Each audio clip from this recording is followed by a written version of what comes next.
Hi ಎಲ್ಲರಿಗೂ ನಮಸ್ಕಾರ. ಇವತ್ತಿನ ವಿಡಿಯೋದಲ್ಲಿ ನಾವು ವೈಟ್ ರೈಸ್ ಮಾಡಿದಾಗ ಅನ್ನ ಮಿಕ್ಕಿದ್ರೆ ಅದನ್ನು ವೇಸ್ಟ್ ಮಾಡದೆ ಅದರಲ್ಲಿ ಬೆಳಗಿನ ಬ್ರೇಕ್ಫಾಸ್ಟ್ಗೆ ಅಥವಾ ಟಿಫಿನ್ ಬಾಕ್ಸ್ಗೆ 5 ನಿಮಿಷದಲ್ಲಿ ಆನಿಯನ್ ರೈಸ್ ಮಾಡೋದು ಹೇಗೆ ಅಂತ ನೋಡುವ. ಇದು ಮಾಡೋದು ಕೂಡ ತುಂಬಾ ಸುಲಭ, 5 ನಿಮಿಷದಲ್ಲಿ ರೆಡಿ ಆಗ್ತದೆ. ಇದನ್ನು ಮಕ್ಕಳಿಗೆ ಸ್ಕೂಲ್ಗೆ ಟಿಫನ್ಗೆ ಕೂಡ ಮಾಡಿಕೊಡ್ಬೋದು, ತುಂಬಾ ಒಳ್ಳೆಯದಾಗ್ತದೆ. ಸಂಜೆ ತನಕ ಕೂಡ ಇದು ಹಾಳಾಗೋದಿಲ್ಲ. ಹಾಗೆಯೇ ಇವತ್ತಿನ ಈ ರೆಸಿಪಿ ತಮಗೆ ಇಷ್ಟವಾದರೆ ಪ್ಲೀಸ್ ಒಂದು ಲೈಕ್ ಕೊಡಿ. ನಮ್ಮ ಚಾನಲ್ನ ನೀವು ಫಸ್ಟ್ ಟೈಮ್ ನೋಡ್ತಾ ಇದ್ದರೆ ಪ್ಲೀಸ್ ಸಬ್ಸ್ಕ್ರೈಬ್ ಮಾಡಿಕೊಳ್ಳಿ. ರಾತ್ರಿ ಮಿಕ್ಕಿದ ಹಣ್ಣವನ್ನು ಫ್ರಿಜ್ನಲ್ಲಿಟ್ಟಿದ್ದೆ. ಇದರಲ್ಲಿ 1.5 ಕಪ್ನಷ್ಟು ವೈಟ್ ರೈಸ್ ಇದೆ. ಮೊದಲಿಗೆ ಗ್ಯಾಸ್ ಆನ್ ಮಾಡಿ ಕಡಾಯಿ ಬಿಸಿಯಾಗಲು ಇಟ್ಟು ಇದಕ್ಕೆ 2 ಟೇಬಲ್ ಸ್ಪೂನ್ನಷ್ಟು ಕುಕ್ಕಿಂಗ್ ಆಯಿಲ್ ಹಾಕ್ತಾ ಇದ್ದೇನೆ. ಕುಕ್ಕಿಂಗ್ ಆಯಿಲ್ ಸ್ವಲ್ಪ ಬಿಸಿಯಾದ ನಂತರ ಇದಕ್ಕೆ 3 ಟೇಬಲ್ ಸ್ಪೂನ್ನಷ್ಟು ನೆಲಗಡಲೆ ಹಾಕಿದ್ದೇನೆ. ನೆಲಗಡಲೆ ಜಾಸ್ತಿ ಬೇಕಿದ್ರೆ ಜಾಸ್ತಿ ಹಾಕಿಕೊಳ್ಬೋದು. ಸ್ವಲ್ಪ ನೆಲಗಡಲೆ ನಾವು ಜಾಸ್ತಿ ಹಾಕಿದರೆ ಇದು ತಿನ್ನಲಿಕ್ಕೆ ತುಂಬಾ ರುಚಿಯಾಗಿರ್ತದೆ. ಇದನ್ನು ಮೀಡಿಯಮ್ ಫ್ಲೇಮಲ್ಲೇ ಫ್ರೈ ಮಾಡಿಕೊಳ್ಬೇಕು. ಗ್ಯಾಸ್ ಫಾಸ್ಟ್ ಇಡಲಿಕ್ಕಿಲ್ಲ. ಗ್ಯಾಸ್ ಫಾಸ್ಟ್ ಇಟ್ಟರೆ ಇದು ಬೇಗನೆ ಕಪ್ಪಗಾಗಿ ಬಿಡ್ತದೆ. ಮೀಡಿಯಮ್ ಫ್ಲೇಮಲ್ಲಿ ಇಟ್ಟು ಇದನ್ನು ಫ್ರೈ ಮಾಡಿಕೊಳ್ಬೇಕು. ಈ ಕಡಲೆ ಬೀಜ ಫ್ರೈ ಆಗ್ತಾ ಬರುವಾಗ 2 ಭಾಗ ಆಗ್ತದೆ. ಆಗ ಇದು ಫ್ರೈ ಆಗಿದೆ ಅಂತ ಅರ್ಥ. ಆಗ ಇದನ್ನು ತೆಗೆದು ಬಿಡಬೇಕು. ಈಗ ನೋಡಿ, ಕೆಲವು ಕಡಲೆ ಬೀಜ 2 ಭಾಗ ಆಗಿದೆ, ಕಾಣ್ತಾ ಉಂಟು ನೋಡಿ. ಈಗ ಇದನ್ನು ಬೇರೆ ಪ್ಲೇಟಿಗೆ ತೆಗೆದು ಬಿಡಬೇಕು.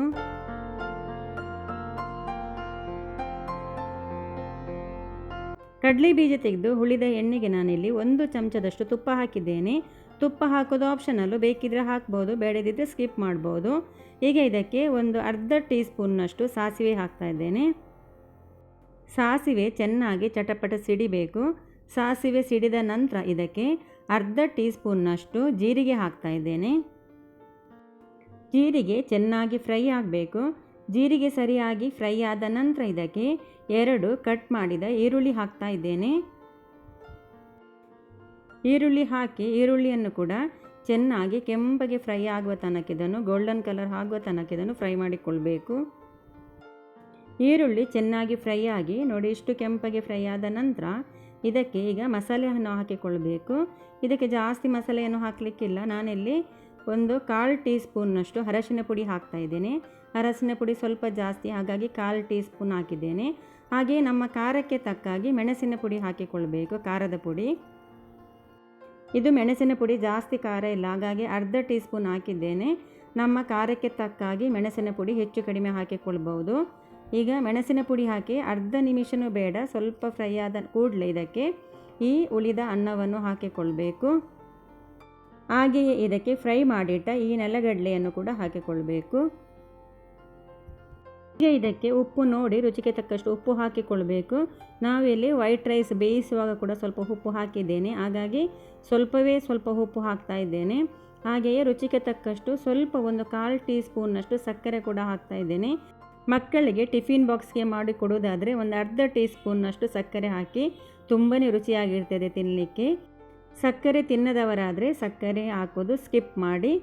ಹಾಗೆ ಇದನ್ನು ಸಕ್ಕರೆ ಉಪ್ಪು ಎಲ್ಲ ಹಾಕಿದ ನಂತರ ಚೆನ್ನಾಗಿ ಇದನ್ನು ಮಿಕ್ಸ್ ಮಾಡಿ ಇದಕ್ಕೆ ಮುಚ್ಚಳ ಮುಚ್ಚಿ ಇದನ್ನು 2 ನಿಮಿಷದವರೆಗೆ ಹಾಗೆಯೇ ಮೀಡಿಯಮ್ ಫ್ಲೇಮಲ್ಲಿ ಬೇಯಲಿಕ್ಕೆ ಬಿಡಬೇಕು.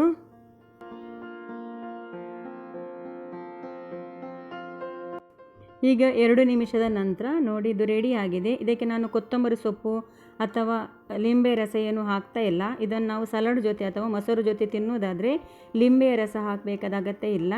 ಹಾಗೆಯೇ ತಿನ್ನುವುದಾದರೆ 1/4 ಟೀ ಸ್ಪೂನ್ನಷ್ಟು ಲಿಂಬೆ ರಸವನ್ನು ಆ್ಯಡ್ ಮಾಡಿಕೊಳ್ಬೋದು. ಲಿಂಬೆ ರಸ ಹಾಕದೆ ಕೂಡ ತಿನ್ನಲಿಕ್ಕೆ ಇದು ತುಂಬಾ ರುಚಿಯಾಗಿರ್ತದೆ. ಇದಕ್ಕೆ ಕೊತ್ತಂಬರಿ ಸೊಪ್ಪಾಗಲಿ ಏನು ಹಾಕಬೇಕಾಗಿಲ್ಲ. ಹಾಗೆ ಇದು ಸಿಂಪಲ್ಲಾಗಿ ಮಾಡುವಂಥದ್ದು ಆನಿಯನ್ ರೈಸ್. ನೀವು ಕೂಡ ಒಂದು ಸಲ ಮಾಡಿ ನೋಡಿ, ತುಂಬಾ ರುಚಿಯಾಗಿರ್ತದೆ.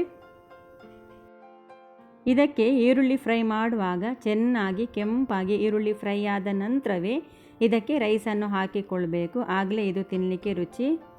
ಇವತ್ತಿನ ಈ ರೆಸಿಪಿ ತಮಗೆ ಇಷ್ಟವಾದರೆ ಪ್ಲೀಸ್ ಒಂದು ಲೈಕ್ ಕೊಟ್ಟು ಚಾನಲ್ನ ಸಬ್ಸ್ಕ್ರೈಬ್ ಮಾಡಿಕೊಳ್ಳಿ.